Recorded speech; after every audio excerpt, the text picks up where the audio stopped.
How about that? Welcome to the show, everybody. Glad to have you here. Hello to everybody in the chat. In today's show, we're going to talk a little bit about the CaHRTenna antennas, what we have existing, and some of the projects that we're working on. We get a lot of questions from folks that are, "Hey, what's next? What's coming up?" Chuck, are you unprepared? Chuck, yeah.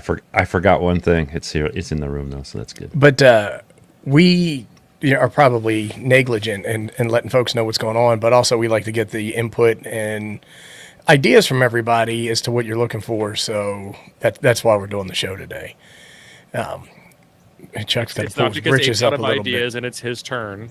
Yeah, I didn't know we'll that. Just do that. Maybe he'll figure it out. I didn't know that Chuck was a part-time plumber, but Unseasoned Ham Radio. Jody, he changed his name.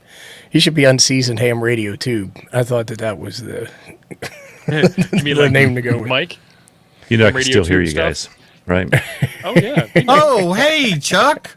I didn't know you were there, man. Yeah. And toilet, Chuck. One of the things, I can't remember his call sign, so I'm just going to call him Ginger. Ginger Shane. KI6QFI. Yeah, he convinced me to get one of these unication pagers, and I am loving it. There's Ham Radio Tube in the chat right there. This is our secret club. How you doing, Michael? Who? That's his Palmer name. Who's right. So, what do you got going on over there, James? This the new I am basking in the afterglow, dropping a video yesterday, and got 3 more in the mill to spread out for probably next week. Speaking of stealing ideas from somebody, that's high output from you there, isn't it? It is not.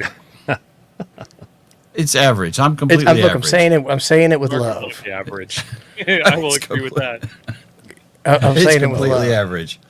Oh no, it's not nothing but love there, Michael. And we got Jeff is saying he's waiting on our 700-foot rhombic. It's coming. Ooh. It's coming. Oh yeah, but remember it's got to be portable. Right, the portable. It's a lot of counting for Chuck, son. I mean, I don't know. It's a rhombic in the pocket. Hey, Pamela. And, I've already got it set up. It just folds out. Easy. It doesn't say 700 foot. It says 70 centimeter rhombic. It's like this big. Right. It's for 2 meters. What do you got going on over there, Tio? You got a little bit of a tale of woe you want to share with the crowd? Yeah. So my truck broke down. My truck stuck, and I'm stuck with it here in Vidalia, Louisiana. It's fantastic, and it's kind of a perspective, like oh my God, the truck is broken. My world is coming to an end. Not really. I mean, I'd just be at a RV resort somewhere with another vehicle, keeping on with life. So I'm stuck, but I'm not stuck. I got a loaner car. It's nice. I'm in a nice place.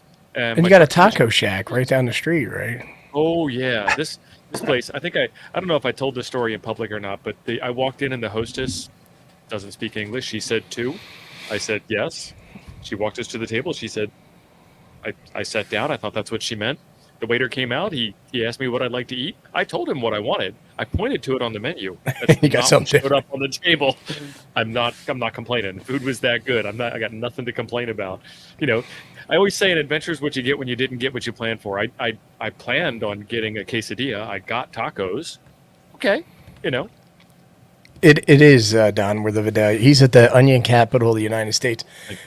We have a Mexican restaurant down the road a little bit that I like to go to, and it's a taco stand kind of place. And I went in there, and the chalkboard that they had with all the specials on it, everything was written in Spanish. And, I don't know any of that stuff. So there was one dish that was like something Diablo. And I know that Diablo means spicy, like the devil, hot like the devil. There you go. Hey, look at that. Oh, because you're down in Cajun land, right? I'm down in Cajun land. I got me some Cajun food.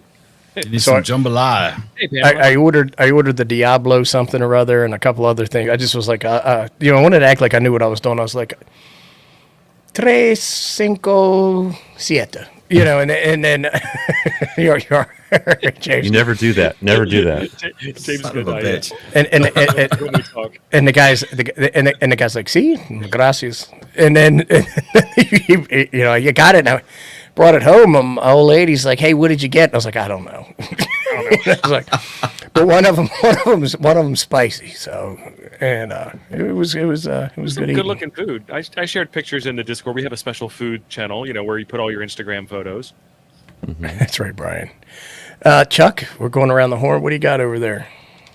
Well, it's funny because Dennis and I, before we got on the plane, we stopped in Nashville there and got Mexican food. It was the same exact story. Luckily, the gal in the back came out, and we were actually able to order what we wanted. But You're like, I need a low sodium, gluten free.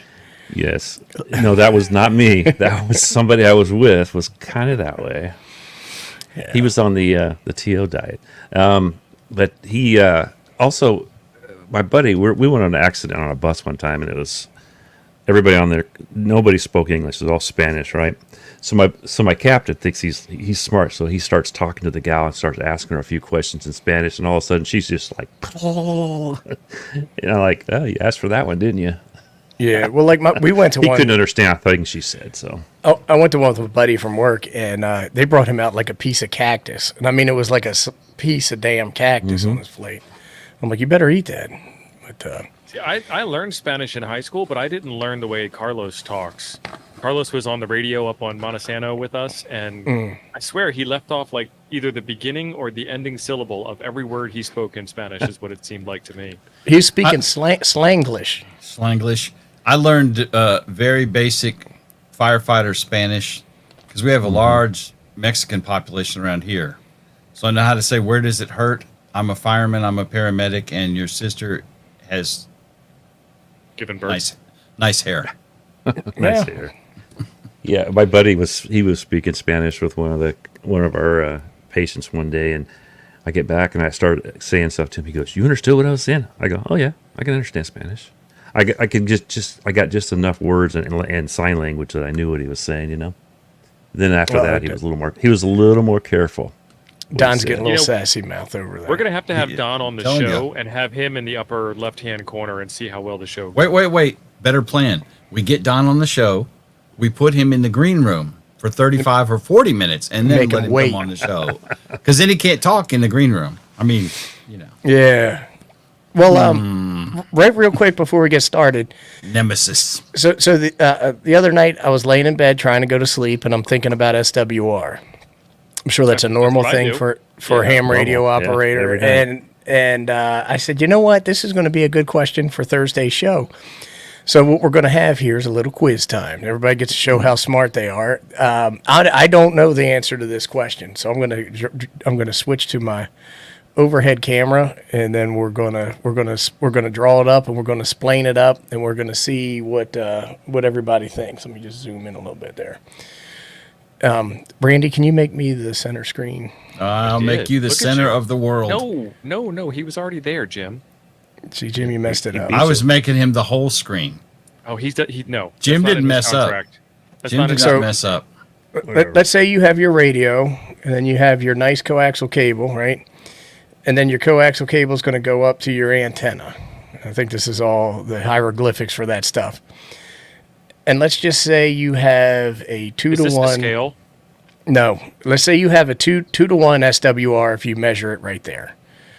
And let's say if you measure your SWR at the antenna feed point, you have a 3 to 1 SWR.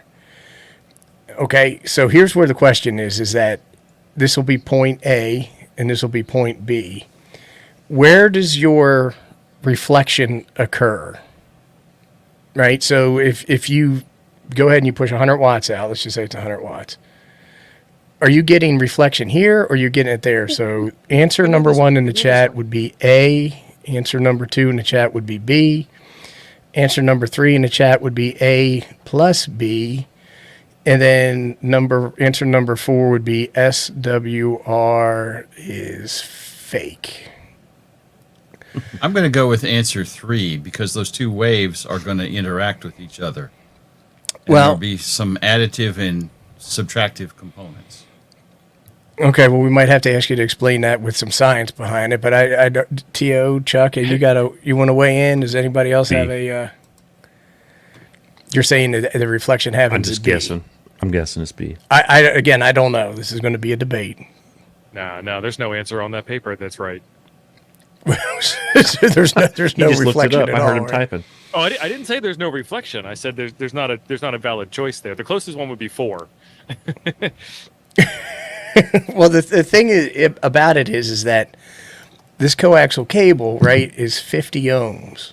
Is that Hyperflex or is that cheap crap off of Amazon? It's just called Doesn't 50 matter. ohms, right? So the input impedance at the end of your radio is 50 ohms, and then this would be 50 ohms, right? So would you, the answer is yes. You would get reflection at A, right? Because the coax is part of your tune circuit, Yes. And you get it at B.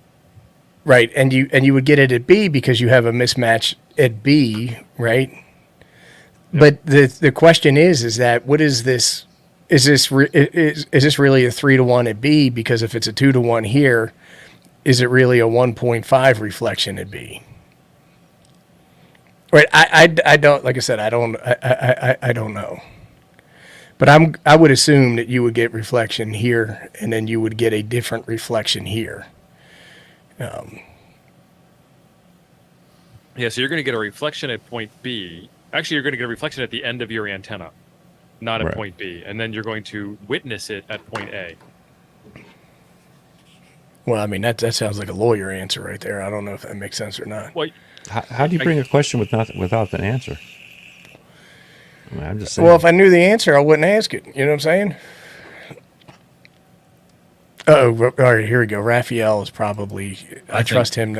Oh, I keep trying to highlight it, but other people who shouldn't be clicking are clicking. Randy. see, this is why I like Raphael. So he's saying the reflection happens here, but you see it at A. Even though if you measure your impedance here, it's going to tell you it's 2-to-1 at this very point right here.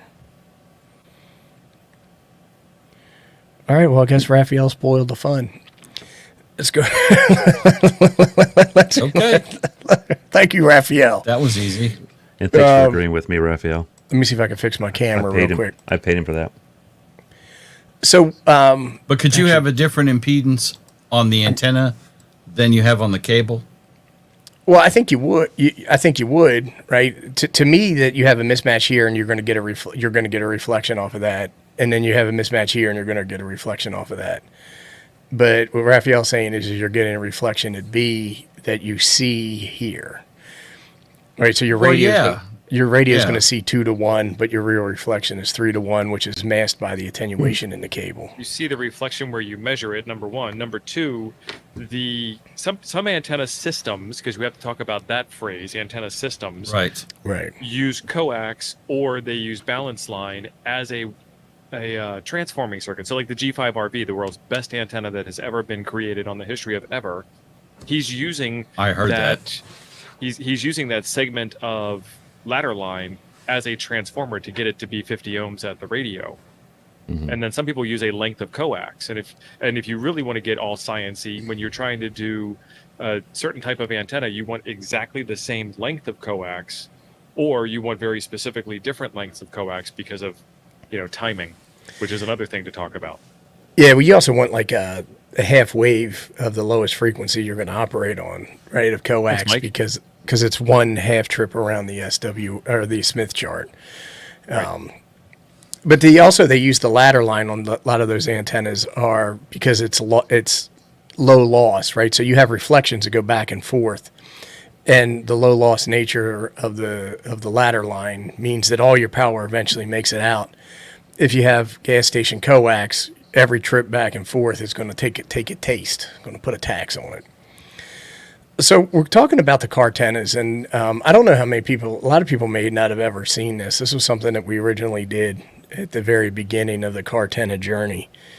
And, I was looking at it today, and I'm like, I'm really glad we have the new design of the frame. But this was one of the earlier prototypes that we did, and we started making the CaHRTenna kind of as a Great job. kind of as a joke and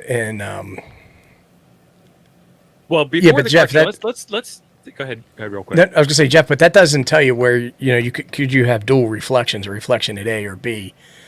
Totally get what you're saying, but the question is really where does the reflection happen, and does it happen at one, other, or both? So what I was going to say is Jeff is correct, but Abe, you and I talked about this long before we created Coffee and Ham Radios, and this was going to be the CaHRTenna. It was, right. And so originally, originally we were talking That about. was before Chuck was a twinkle in our eye. Yeah, Yeah, we but were I made originally. it. I made an ape antenna. I made the CaHRTenna. You did, but originally it was the CaHRTenna. So bring me up. This is what it looks like now. Way nicer looking. Poof. Well, it's more functional now too, right? Like all the Yeah, we holes added in a lot of things.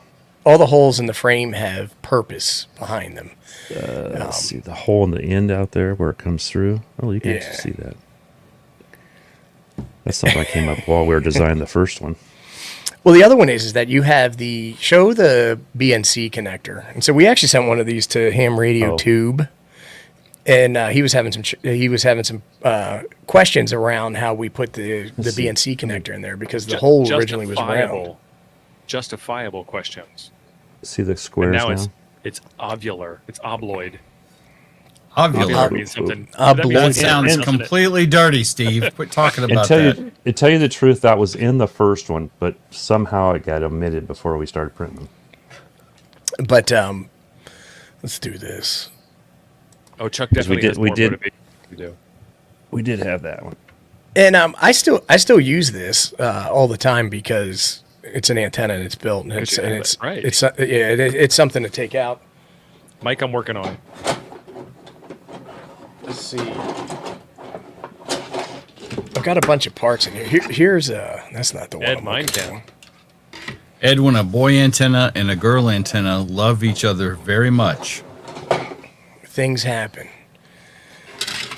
But this is the newer frame that Chuck was just showing, and when we designed it, like the idea behind it is that it would be multi-functional, right? So we could use Right. the same base of it as a kit.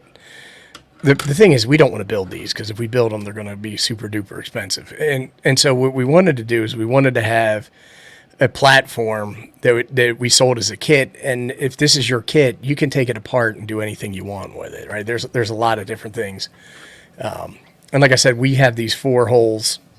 That you have 2 down here for counter poison and grounding, and you have 2 up here if you wanted to put your aerial or element on either side, or if you wanted to go with a dipole type design or anything like that. So it's like it's a really like a Lego platform that we were trying to go for. I printed out a bunch of different ones before we finally decided on that one, just to see how things fit.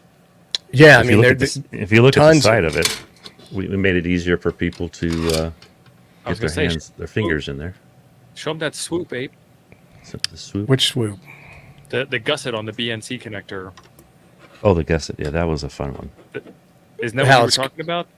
Yes, that Curved was like what I was this. talking about. We curved it to make it a little bit easier. Ape didn't want to do it the other direction because Yeah, so this is the original pole's one. going to be that way. Yeah, well, originally this triangle piece faced the other direction, but I Yeah, explained to it these was- boys how physics worked, so we went with Yeah. this one. But the problem still- is it's a still using that's a one like tight that. fit, right? That's a tight fit getting you the BNC connector on there and everything like that. So we changed it. Chuck, so after we I did still have the original in some place that I use. I still use it, and it's never had a problem. But this is the It is NFED pretty. half wave, the Apollo. Chuck, did you you have? did that one wrong too. You built it wrong. What do you mean I built it wrong? Oh, because I put this in the wrong spot. Yeah, the wire's supposed to come out the end. Hey, why Yeah, don't Do you, you have the end hole? why Well, don't you I don't- answer That does. Jonathan's question? I did. Give a quick dissertation while Chuck is trying to find his thing. You know, if I was going to pick one of our antennas, and I wanted it purely for how it performed, I'd do the Mercury, the link dipole, personally. But if I go out for a quick, easy one, the 49-1, because I don't have to have a tuner with me. And it depends. Well, that depends on what radio I'm taking to. Well, you don't have to have a tuner with a 49-1 either, right? No, I don't. That's what I said. Yeah, It's versus the 9-1, which I mean, the 9-1's actually good in certain places without a tuner, but it's higher SWR. well, what's interesting about it is that the 49-1 has a higher loss in the core than the 9-1. And so here's a 9-1 core that I made when we were starting to talk about doing the 9-1s. I made like 6 of them, and He'd like The- to do it. I hate it. And the thing is that Circle. these have like a 96, give or take, percent efficiency rating, where these are around 85. And so you have more losses in the core on a 49-to-1 than you do on a 9-to-1. But then when you use your tuner, you have losses in your tuner as well. So overall efficiency, I'm not 100% sure, and it's going to depend on your tuner and the length of the wire that you have on the 9-to-1 and all that stuff. I really like 9-to-1s a lot, but you do need to have a tuner with it. And so Well, the 9-to-1 also is good if you don't have a lot of space, because you can have a 35-foot element. shorter, right? Right. Or We you can do have a 41. 70-foot. Right. But Chuck, So I here's don't an have interesting any. question. Oh, go ahead. If you take the 9-to-1 antenna and you put the appropriate length of wire on it, would it work similarly to the 49-to-1 with the harmonics, or would it only be single banded? I don't know what the number is. I'm not going to throw a number out there. Well, so the thing is that with the 9-to-1, you're supposed to use a non-harmonically resonant antenna for ham bands, right? So it should be non-resonant on any ham band. Your length of wire. Now, if you did put like 62 feet on that, which is about the length that we use for this one, I would suspect that you would have other problems because the impedance at the feed point would not be the same. Now, you could use a tuner to tune it in, but I don't think it's going to perform the same way that the 49 does. Right. So if you take, so that's the magic of the transformer, of the core that John, we're we're using. getting there. At the end of the end-fed half-wave wire, your impedance is 2,450 ohms. Divided by 49 is 50 ohms. That's why we use a 49-to-1 there. But at the end of the 9-to-1, what is the 9-to-1, 450? About Yeah, 450. it should be around 450. So you take 450 divided by 9 gets you 50 ohms at your radio. So if you were to take the appropriate length of wire, that 9-to-1 just makes it easier. It gets it much closer to matching your internal tuner on your radio. Sometimes it's right in, depending on how you line it up. Sometimes it's just outside, depending on how you get it in the air. But if you were to add, I don't know, 123 feet of wire, some odd number that would get you resonant with that 450 to knock it down to 50, that's my question. Just, stuff that keeps you up at night. Well, the thing is, like, I have a 35.5-foot wire that I use on a 9-to-1, and it is 1-to-1 on 40 meters. But it's 450 ohms, give or take, depending upon what my impedance transformation is. But the thing is that I would never be able to do 40 meters without a tuner and as efficiently on something like this, because it would expect a higher impedance ratio. But Chuck, I was hoping you had some pre-builts of the dipole, the Mercury, and the Aries. I don't know if you have any of them built. All of mine they're all wound. This is the 9-to-1. This right here. Well, let's get Randy. And right now, all of our wires kind of coming with. I actually threw an extra end on mine to add the length of wire if I wanted to, and that does change what you can tune. You can tune almost everything with my 991 will tune almost everything, except when I was camped next to a bunch of other campers, like we were side by side. I had major problems there, but it wasn't the tuner. But then let's see, this is my 49-to-1. Well, get your big old hands covering up the toe Here, roll. let me do it like that. Better. This is the back of my hand. Take that This is the strap back off of my there. hand. Let's see what you got. What you're working with. You asking Chuck to unstrap? I'm strapping. Man. She's not. Never mind. I'm not going to say that. We got James telling us that there's a better ferrite bead, and it may be better, but it's technically a toroid. While Chuck is So there we go. playing with his strap on, Don was asking what happens on a 9-to-1 at wire lengths greater than 160. I've never done it, so I don't know. I always a lot tuck of wire. my capacitor. I tuck it in nice and tight, and use it kind of underneath so it doesn't get. There's no chances of snagging it. So was that good enough for you? Sure. And I do the ends now with some heat shrink, so it's nice and strong right there. A little at the end out here. Got a little long on that That one. looks pretty snazzy. And then, well, I won't show that one yet. But I don't have the Mercury. It's out in my trailer, I think. I forgot to go look for it today. Yeah, I don't have a Mercury with me. Same thing. It's a 1-to-1. That one you have to hang at the top of your pole, basically, or the tree, wherever you're putting it at. Yeah, Mike, I those didn't. fighting words. Take that. I didn't- To the holy wars. Yeah, you can do figure 8 all you want, Mike. Our wire you don't really need to. Mike, I'm with you. Figure eight is the way. No. It is Team it is- straight.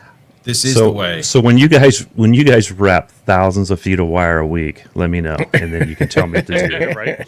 Yeah, you're in a 'Cause none of you shipping do. situation. That's None different. of you do. None of you do. I know, Chuck. Easy, calm down there, big guy. I'm just saying, for better I wire do- management. I if do you're the not doing 8 it in a on- figure 8, you're a psychopath. That's all I'm saying. I've got different kind of wire on this, and it's on a figure 8. There you go, Mike. You can see it. Let's I'll hold show you on that a second. later. Get Chuck in full screen there. Hold on. This is Wireman. I tried. Well, the green is some of our wire. That's for the counterpoise, and this is basically like a mini Apollo. We haven't named it yet, but this is about 3/4 the size of the other winder, and this one I printed myself. I've been using this a lot. I had 30 gauge silicone on it, and that stuff is like dental floss thickness wise. I'm trying this Wireman. It's the metal stuff. I can already tell you I don't like it. So we're probably going to go with 26 gauge silicone. But there you go. Prove I can actually do a figure 8. There you go. And we're using. In this wire, you want to use a figure 8. I'll agree with Mike there. You want to? We're using. Several people have emailed before, and we've said it, but we're using BN Yes, Tech Tom. Go. Is where we're getting our wire from. Yeah, it's not the strongest wire in the world, but it's the most supple, or it winds up nice. Yeah. So this- I think this- it's And if fine. you lay it out straight, you can wind it straight. Well, you wind cable in a figure 8 because the cable has memory in it, right? And then it can become entangled and get twists and circles in it when you unwind it incorrectly. The silicon wire that we use for our antennas does not have any memory at all. And so it kind of becomes a moot point at that. So when you unwind it, it's straight, regardless of how you wound it around. You could do figure 8s, figure 9s, whatever you want, and it's gonna be just fine. This is the frame that Chuck was just showing, and it's our mini QRP frame. So we were going It's to a put nice- a It's little bit of a actually a smaller really total. nice size. It'll fit in your. You guys have the Elecraft bag for the KX2. It fits in there with no problem. And that's The part about it that sucks is that when we send them off to, okay, Miss you, Mike. Yep. Gonna miss you, but Mike. it's not a twist problem with the silicon wire. yeah. The problem with this smaller one is that it costs just about the same as printing the larger frame. And it's not that we're adverse to doing it, but the cost of the antenna is really not going to be any cheaper, right? Because the parts almost exactly are the same price. It might be like $4 cheaper or something like that. Right. And my recommendation, if somebody asks me, hey, which one should I buy? I would say buy the one that can handle more power because you can use a QRP or not, and it's only But our What's up, QRP will man? handle. Derek, how's it ours, going? ours will still do 100 watts, right? On It'll do 100 watts single sideband in the dipole Right. configuration, right? As a impedance transformer, it probably is going to have a problem. This is the core tested that James was talking about. So this is the bigger one, and you could easily get 100 watts out of this thing. The problem, digital? the problem with the core here, if we use this one for the antenna kit, it's going to tack about $10 on the cost of the antenna because we get a better price on this the 140 than this one, which I can't remember the designation for it. It's a long part number. But it's a good core. There's no doubt about it. But the thing is that when we look at putting a kit together, all of a sudden the antenna is $10 cheaper if we put this core on there. And this is the other core that we have. I like a thick roid. I like big roids. I cannot but lie. But this one, I think the frame. Yeah, we wrap that one a little bit different. Right. That would be a tough one to wrap too. Yeah, so we've especially actually with talked the about the wire we supplied with it. Yeah, using this core for a couple of different things that we have. And the other feedback that we get is that this is a 16 gauge wire, and a lot of people have difficulty wrapping it. Now we tested tons of different cores with different wire wraps, and this is one that we came. Oh my god! Somebody who has man. difficulty wrapping a toroid. Yeah, but Somebody who ain't nobody got time for that. we got the best performance Right, that we Antoine. wanted out of this 16 gauge wire. Wrong meme. But we've talked about switching to 18 gauge wire because it's significantly True. easier to wrap. And it breaks us down to one type of wire that way too. Yeah, because for the link dipole we use 18 gauge wire. We don't use the 16 gauge wire. So that was something else that we had been talking about. The other one I was going to show. Perform well. Yeah, the other one I was going to show is this. Oh, Yeah, let me get this out of the way. This is the Ape, it's so big. this is the larger frame, and the challenge with this one is that it costs twice. So the most expensive by far piece that we have is the printing the frame. We print it out of a nylon. We get it printed out of a nylon material. It's just too dang big, and the price on it is huge. So I don't even know what is our antenna. $79, 75. $75. It's like a $25 increase. We're probably looking at like $104, $105 for one this size as a kit, and I just don't still know. less than most antennas out there that you can buy that are made. It 100% is, but a lot of quite a times bit. we get a lot of feedback where folks are like, "Can you wrap the toroid for me, or can you build the antenna for me?" And it's Right. like we're not averse to doing that, but like the time that it takes to do it and to do it correctly, tax on the cost of the cost antenna. for that. Yeah. Yeah. And then you still I have mean, to solder. It doesn't scale well for us to do that and make a complete. Yeah. And where's the fun in that? I Where's the personally educational think it would be fun, but from a marketing standpoint, us wrapping toroids does not scale well because it will add a lot of cost to the kit. Well, us the wrapping other toroid. piece is that they're Well, I know, right? That guy. That's the toroid, or that's the wrap king right there. we put a lot of time into like all the testing and development and all that kind of stuff too. So I don't know if it's just something that we're interested in doing, which I get sucks, but Yeah, I just don't Dennis don't is know. right. Yeah, I just don't know if it's something that we want You to be doing. know, Dennis has got a point, and we get a special sticker, like a reflective hologrammy one, handcrafted by Chuck. Or we can go full fancy and put it in like Spanish. Heco Imano. Yeah, so there's talk about 3D printing, and so we don't get them 3D printed because the 3D prints. I mean, this is a Not nice strong 3D. enough. This is right, and this is a nice 3D print. But the thing is that when you compare, when you hold the nylon one in the hand, like this smaller nylon one weighs more than this larger ASA one, Well, and the nylon's 100% infill. There's no yeah, air it's gaps so much. anywhere. It's so much more durable. It's so much more stronger, and it's so much nicer that if somebody gets one of these and they drop it or they leave it in their car and God forbid it melts and all that, it just turns into a support and warranty problem that we don't want. So we wanted the antenna to be. So originally, we weren't even planning on selling the antennas, right? It was just a project that we were working on to make our own antenna, and then. We do support them. We get questions. We get questions all the time. But the idea is that it gives you a kit that has all the parts that you need that you can build and that will support it, and then to get you on the path of building your own antennas and your own antenna designs and all of that. But I get that there's people who don't have the time or the tools or the skill set, or they have bad eyesight or they have bad hands or whatever, and they want a pre-built antenna. But I just don't know if this is going to be the solution there. Well, we're not scaled to do that at this point. That's So, number one. And Don- the point room the point for the Ape was time. making about Don, that's classified level G14. Well, the realistic part's a fucking joke, right? And so the thing is that what I can tell you is that if you wanted to make money, don't do it. Don't be antenna sales, yeah, right? don't sell Well, antennas. If we were smart, what we would do is we would hire somebody in China to assemble all these for us and then sell them and have all the manufacturing and all that stuff done over there. But like we get everything, the frame and all that stuff's done in the U.S. and it just is what it is. I mean, I get people who ask me, why in the world would I buy that antenna when I can buy this one? I said, don't. You know what I mean? You don't need to get it. Don't do it. Just get whatever you want. Or, I saw We're not somebody being get all rude the about it parts. either. Just don't. I saw somebody Right. get all the parts, all the parts together, and it still ended up costing him $60, and it had a piece of crap to wind it on.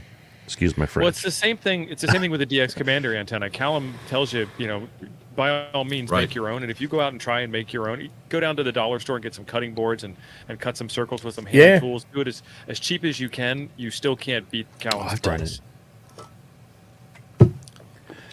Wait, Well, I we did, get a lot of except people. that I who- didn't buy any of this materials. I already had them laying around. Right. We're totally And most people transparent with what the materials are and how we build them and instructions and all that. And I tell people go build your own, and that's awesome because that gets you that's where we want people to learn how to build their own antennas.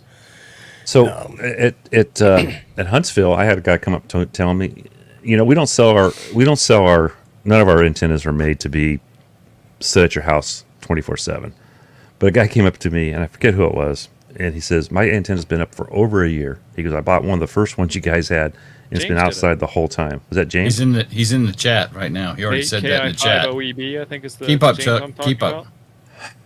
I believe met it so many is. people, and he says it looks like it did the day he put it out. I mean, I'm sure it's got some weathering, but So I that guess now we leads can me. sell it as an all-weather antenna. That leads me to, well, we've come up with something. Yeah, get And- Chuck on the screen. Talk shit. about that, Chuck. Yeah, a little my- bit. Get the thing It's opened like up. it's like I got. Look at them guns. Look at them guns. Sun's out, guns out. This white's Settle kind down, of Jeff.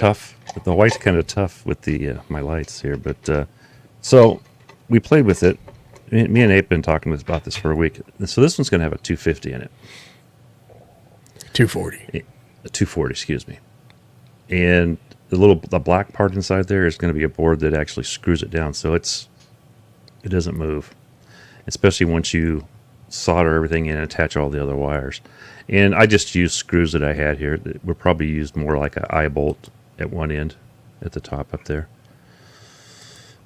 with like a strain release. And these are really nice boxes. They're weatherproof. You see the inside's got a So seal. you drill holes in it. Well, yeah, and you should if you're gonna drill holes like I did. You should, and I didn't, but I can still do it. I seal it with some silicone, but more watertight than most boxes, right? So that's Well, the something thing we're- is that the box is something we're not going to talking be. about. It's not going to be pre-drilled for the antenna and the counterpoise and the element and Right. I'm not going to do all the this. eye bolt for mounting. That's all going to be do it yourself. Now, Which is good because you can put it wherever you want it. You're getting thump mean- upset, Chuck. right. Oh, Someone's I gotta- figured out how to make a box in 3D modeling. I And did. I made them. He's an expert Here. now. This is our live, laugh, love design. Right? Oh, did you printed one, huh? I did, and this is the one that has the Coffee and Ham Radios logos on there. We don't put that on the antennas because it's It gets covered anyhow. It gets covered right away. Well, it doesn't. I don't. If you put the actually, I don't heat shrink the on tape there, it does. If you put the heat shrink, it does. yeah. So they're asking about the about the weep hole. So let me do this real quick, just to. Phew, Jesus. Got a lot of background noise there, son. Oh no, just calm down. So this is the one that I was working on. So the part on the bottom is pre-drilled. So it has the screw holes that go into the spots on the box, and then your tie down points for the different toroid sizes that you might use. So like one of the toroids that we might use would be this toroid or the 240. We haven't made any decisions or decided anything like that. And this would be a kit that you would put together. And then, Chuck, I didn't show you this, but on the down Yeah, low, I you went- told me about it. I was so gonna this look is for a- it and I forgot to. This is a vent that you would drill a hole in the side, and then you just put this vent in there. And it has a seal. Looks like. It does. But what I can tell you is that I had my antennas 49-1 outside for a year that had no vent on it. They do vents now, but Right. it was never a problem. And then I had the ARRL end-fed half-wave kit that I put together about 2 years ago outside for 2 years. And it didn't have a vent on it. It was never an issue or a problem. So we might put vents in the kit. We might not. It's really going to depend. If we don't, we'll tell you where you can buy. You can buy the vent on Amazon. It's like $12. Right. Which is You can get 'em on something Mauser. we'd have to pass on. So Yeah. So we don't. We again, Chuck and I had just recently, we've been talking about it for a long time, but we just never got to Right. it. And then started, and Chuck designed this plate to go in there. Hey, Thump, I got the holes for the box perfect the first try, too. I was like proud of myself on that. Our little boy is growing up. But what we are Yes, finding yes. out is the boxes. My box is an older box than Ape's, and the course. height of them are different. Where the screw holes are. So Yeah, I'm having a they're hard time. I don't know if they're you ever slightly printed the different. last one. And the thing is that we get all these parts retail, so that's also part of the problem. I guess if we were Right. really concerned about Then you know, we have running this- an antenna business, then we I wouldn't. played with this too. This is something I kind of drew up, or It's got 2 BNCs on it. What's that about? this is a inline choke. Basically, it's 1-to-1, and it's made to hook up other things to it too. You could use it for an antenna if you wanted to, also, right? Yeah, it's like a multi. But for just your line, it just goes straight through. And these aren't too bad. There's the inside of it. Our guy's on the sleeping again, but that's all right. Hold on a second, Randy. Where are you at, Randy? Randy must took a break. It must be a 15-minute break or something. So it's just got a 1-to-1 on the inside for a choke. And we've talked also about whether it should be this or it should be coax, because there's 2 ways of making the chokes, right? This one's, I don't know if this one's easier or not for most people. I don't know which would be easier for most people. The coax is kind of hard sometimes. But the thing is that that we was- also want that was everything one to of be the other things. Lego-like too, right? So we talk about Right. getting the same components for everything that we use. So And then this was the other thing. This is what I forgot Oh, to get. boy, earlier. here we go. Hold on. Oh. So Well, we're talking I'm excited. Moxin. And this little, I designed that one up, and between me and Ape, we actually redesigned it just a little bit to make it. It was hard to get it to stick, and I flattened the bottoms out, so that made it better. This thing works really well. I've I taken love it a couple times. the mounting hub that you put on that, where you connect the wires Yeah, to the coax. That's fantastic. and then it's set up to where your coax goes right to the pole and then down the pole, and it's made to go on. If you can see the threads, those are threads for a painter's pole. And I've got a really good painter's pole that's cheap. It's cheaper than most of the poles. It's 24 feet, and it's aluminum, and cheaper than most of the fiberglass ones you can buy, and just as strong. Well, the problem is that not all painter poles are the same, right? Like, so the threading on mine's different than the threading on yours, isn't it? What? My old one was a little bit different. I I'm thought still they were all playing. the same. They're not. I think the new ones are. I think they changed it at some time. But my threads are still a little bit. They need to be just a little loose, a little more loose. I like it to be tight though, but I had to do some work with it. I'm still playing with the threads, and the problem is what I need to do is make a little something small to print that I can test, because those things take a long time to print. And again, that's PETG, which is held up very well. And it's a kind of a clearish PETG. It's translucent, but Everybody's if we so get those mean. printed, they're going to be expensive. Yeah. And so, I don't know, maybe we get a poll going in a minute or two, but like this is a 4-to-1 choke or 4-to-1 balun that I'm working on. And this would be an off center fed dipole. And this would be easier for us to do because we already have most of the parts, right? So it's using the main frame, same BNC. This is the wire that we use for our 9-to-1. So, I mean, I didn't use the same mounting hardware because I don't have it. Chuck's the keeper of that. But originally I was going to What make. did you use? This is a Studs, looks like. no. It takes a Allen wrench. In Oh, there. I see it. I see it now. Yeah. But I still need to do some more work on here. I need to do some more testing before we say, hey, it's ready to go. But I think the all center fed For something dipole, else. right? Originally, I was looking at doing it on the bigger one and making a larger all center fed dipole. But the challenge is that it becomes heavier, and then if you mount it at the top of like your spider beams or whatever, it's going to make it bend over, right? And so that's probably not exactly what we wanted. Spider beams will pretty much handle it. It's all the other, like your soda beans, your Yeah. I'm not even CaHRTenna. touching it. I don't know what you guys are doing. That's not me. my hands have never left my wrist. You so know I what? didn't do it. It's the stuff hitting my keyboard. And no, it's not a 1-to-1, James. It's a 4-to-1. It's RFI. It's a 4-to-1, and you'll see how to wind it in the instructions when we post them. That's been our thing all along. If you buy multiple antennas from us, you've pretty much, you shouldn't be afraid to do a 12 rate anymore, to wind something, because you've pretty much done most of them. And the Yeah, 4-to-1 and is the I next, think I'm is the gonna next use one in the- line. I think I'm going to use the 18 gauge wire, the 18 gauge magnet wire on the next one I do, which is probably going to be the way that we go.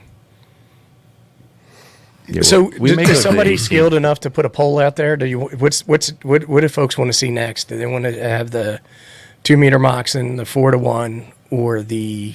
I want. Oh yeah. I or want a the- or the Moxin. Q- I the want. I would QTH. buy a Moxin kit straight up. I want a 6-meter Moxin.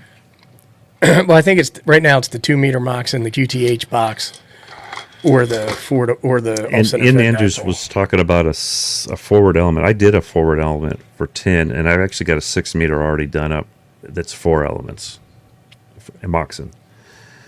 But I had to teach myself how to print PETG because of my other which stuff is a was not total holding up. pain in the. Which I've got it down now. It prints really well now. But my first one was PLA, and I laid it on my wife's hot tub, and it just bent all up. So it was like 90 out that day too, so it didn't help any. Yeah, and a big shout out to our buddy Thump. He's the one that did this. Yeah. He helps us out with a lot of our. Thump's amazing. I mean, we spent 3 or 4 hours on the first time. But I mean, he had the basic design, and then he just made it look good. Well, and it's- In like 30 minutes is all it took us, I think. But again, it's also become more functional over time with like the different Mm-hmm. size holes for the different purposes and all that kind of stuff, and If you got 3 options: Moxin kit, 4-to-1 kit. or the QTH box, which was this one. Mm-hmm. So here's the then- other part, right? Like, so when And we then do the mini, Moxin also the mini one, but he didn't put that up there. So for the Too late. for the 2-meter Moxin, like we have to cut all those poles, and then we have to. I still don't know how we're going to. Shipping is the worst thing in the world. I don't know if. we can tell you where to get the poles, and that was I think we'd have to almost. Yeah. I mean, it takes 2 poles. You take one will do most of it, but then you need that. And you don't have to have the one that held the wires out, but it does keep it nice and straight. So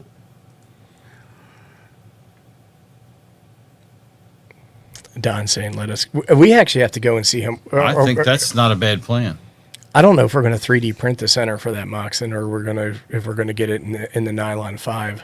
It's got to be. I'd rather nylon. do the nylon because Yeah.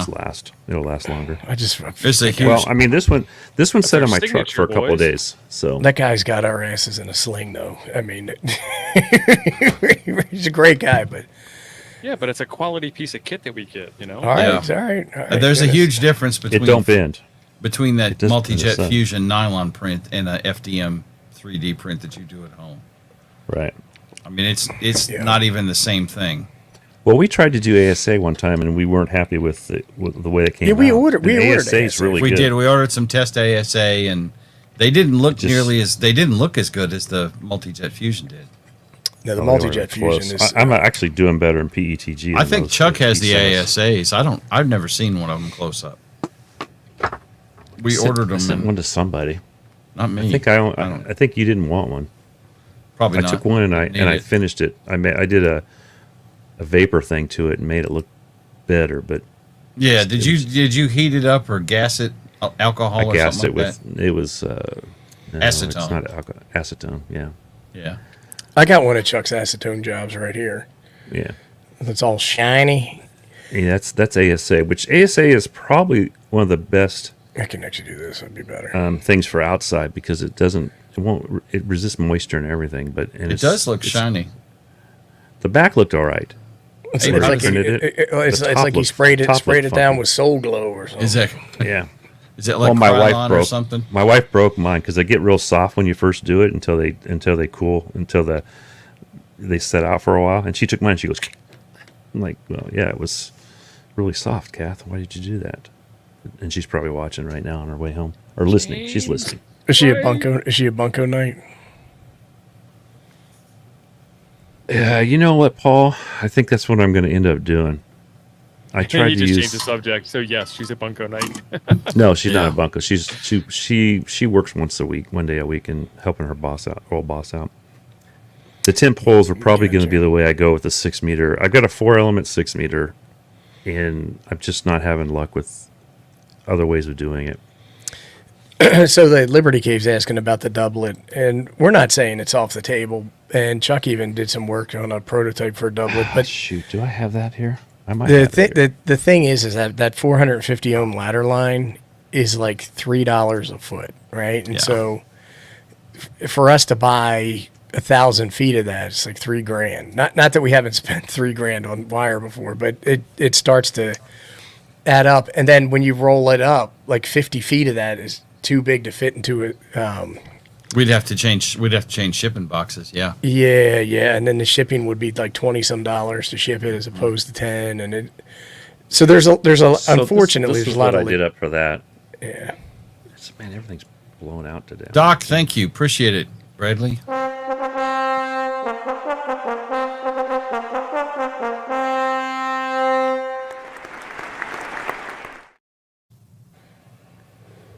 And when Thanks. somebody was talking about, I think Thump was talking about take the G90 out and the tuner. I go, if I'm going to do that, I'm going to take a doublet. So I've got one for my Alecraft, and it works great. Thank you, Jeff. Jeff Rowe, thank you, man.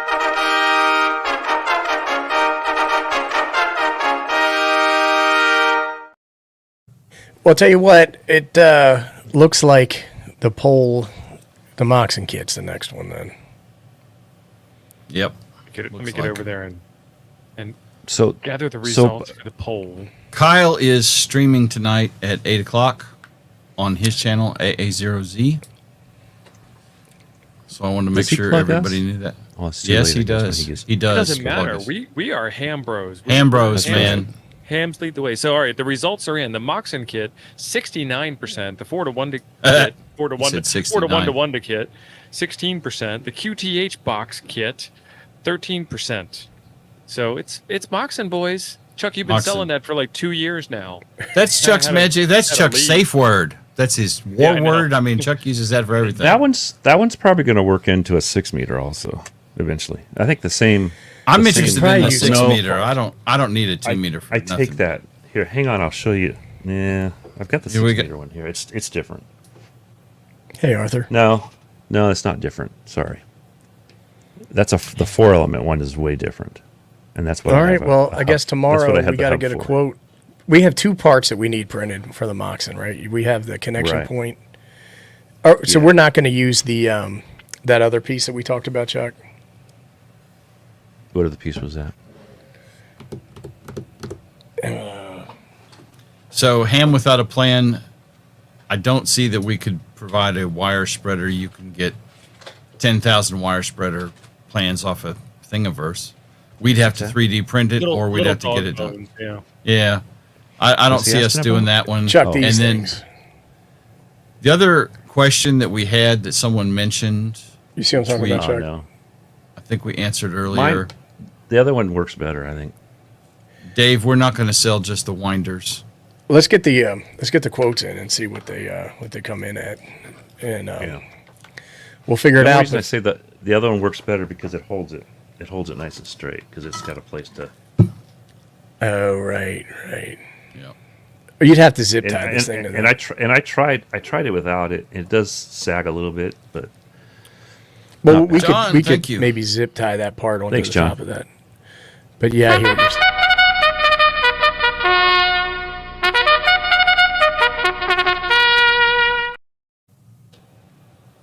and that kit shouldn't be too. There's not a whole lot of part, And if you look at the way I did it, It's two printed parts though, or whatever it's fusion two printed parts. parts, and then you got 2 screws. But actually, what was it? I might redesign it. Actually, this works fine. Never mind. Arthur, thank you. We appreciate your membership very much. Thank you, Arthur. A lot.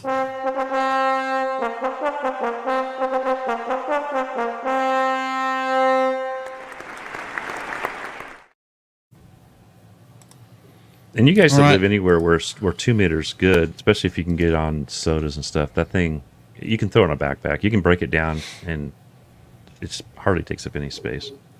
Does it add any useful properties if you mount it vertical for local Oh, yes. repeaters? It's a horizontal SSB antenna by design, right? Okay. All right. Hang on. Yes, James, So- that's the one. It's a Moxin So- that's holding. This would be for like sideband SSB, and if you hold it with the this side down, which is the what I would call the negative side, the side that actually this side down, the side that grounds, and now it's good for FM.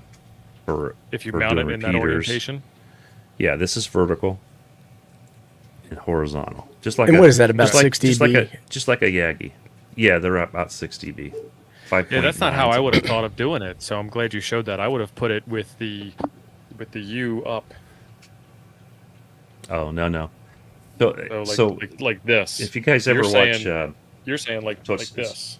it's hard to show you guys here. But, so this is vertical, and you want to put the oh man, look at all the cobwebs up there.